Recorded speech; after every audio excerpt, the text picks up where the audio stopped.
नमस्कार विद्यार्थी मित्रांनो, अमेझिंग मॅथ्स या आपल्या यूट्यूब चॅनलवर मी तुमचं सर्वांचं स्वागत करते. तर आपण गेल्या लेक्चरमध्ये ग्रुप्ड फ्रिक्वेन्सी डिस्ट्रीब्युशन, हिस्टोग्राम कसा काढायचा आणि फ्रिक्वेन्सी पॉलिगॉन कसा काढायचा ते पाहिलं. आज आपण तिसरा ग्रुप्ड फ्रिक्वेन्सी डिस्ट्रीब्युटर आहे पाय डायग्रॅम. तर पाय डायग्रॅम कशी काढायची त्याचं एक सॅम्पल एक्झाम्पल घेऊन आपण पाहणार आहोत. तर बघा, एक्झाम्पल आहे, the following table shows the student passing in this subject shows the information bio pie diagram. तर त्यासाठी तुम्हाला इन्फॉर्मेशन दिलेली आहे डाटाच्या स्वरूपात. ते बघा काय दिलेले आहे, सब्जेक्ट मॅथ्स, सायन्स, इंग्लिश आणि मराठी या विषयामध्ये स्टुडंटला किती स्टुडंट पास झाले ते लिहिलेले आहेत. 40, सायन्समध्ये 30, इंग्लिशमध्ये 20 आणि मराठीमध्ये 10. तर अशा पद्धतीनं दिलेला आहे डाटा. त्याची तुम्ही पाय डायग्राम कशी काढायची तर ते आपण पाहूया. तर आन्सर बघा, पाय डायग्राम काढण्यासाठी तुम्हाला जो डाटा आहे तो तुम्हाला टेबल स्वरूपात काढायचा आहे. तर त्यासाठी तुम्हाला थोडंसं कॅल्क्युलेशन करणं गरजेचं आहे, कारण 4 मार्क तुम्हाला मिळणार आहेत. तर सब्जेक्ट स्टुडंट अशा पद्धतीने आपण टेबल आखून घेणार आहे. मेजर ऑफ सेंट्रल अँगल काढायचा आहे आपल्याला. काय करायचं आहे, सर्कलमध्ये म्हणजे पाय डायग्राम काढायचे आहे. तर मॅथ्समध्ये स्टुडंटला 40 आहेत पास झालेले, तर सायन्समध्ये 30 आहेत, इंग्लिशमध्ये 20 आहेत. तोच डाटा आपण काय केलेला आहे, टेबलमध्ये काढून घेतलेला आहे. तर त्याचं तुम्हाला मेजर ऑफ सेंट्रल अँगल कसं काढायचं तर बघा, तर जे स्टुडंट आहेत त्याला टोटल आपण त्याची केलेली आहे 100. स्टुडंट 100 आहेत टोटल. तर त्या 100नं काय करायचं आहे, डिवाईड करायचं आहे आणि आपल्या थिटा किती असतो 360. सर्कलचा थिटा असतो 360, त्यांना आपल्याला गुणायचं आहे.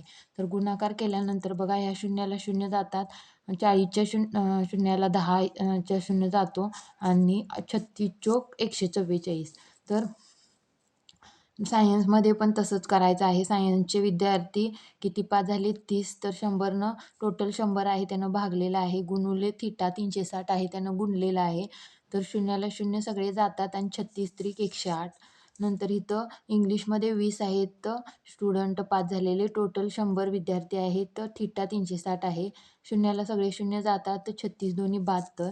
मॅथ्समध्ये 10 विद्यार्थी पास झालेले आहेत मॅथ्समध्ये आणि अँगल आहे थिटा 360. शून्याला शून्य सगळे जातात, 36 राहतात, 36 डिग्री आला.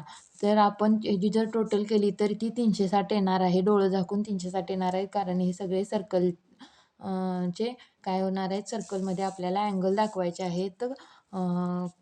कशाच्या साहाय्याने तर कोनमापकाच्या साहाय्याने दाखवायचे आहेत आपल्याला अँगल.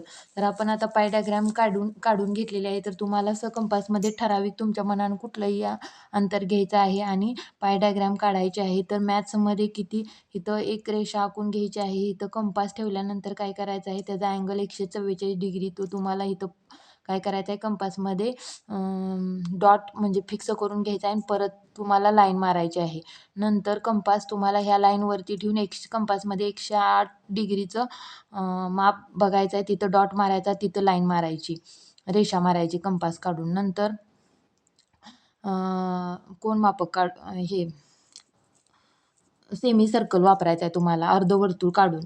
नंतर अर्धवर्तुळाचं हिथं ठेवायचं आहे आणि काय करायचं आहे, 72 अर्धवर्तुळावर माप बघायचं आहे आणि 72च्या ठिकाणी तुम्हाला काय करायचं आहे, तुम्हाला डॉट लिहायचा आहे, म्हणजे तिथं माप टाकायचं आहे आणि तिथं परत लाईन मारून घ्यायची आहे. अशा पद्धतीने तुम्ही हे काढून घेतल्यानंतर तुम्हाला त्याचे तुम्हाला काय करायचे आहे, ते जे डिग्री लिहिलेले आहे ते कशाची आहे तर मॅथ्सची 144 डिग्री आहे, सायन्सची किती आहे 108 डिग्री आहे, इंग्लिशची 72 डिग्री आहे आणि मराठीची 36 डिग्री आहे. तर अशा पद्धतीनं आपण एवढा मोठा डाटा एवढ्या डायग्रॅममध्ये पाय डायग्रॅममध्ये काय करायचं आहे, दाखवायचा आहे.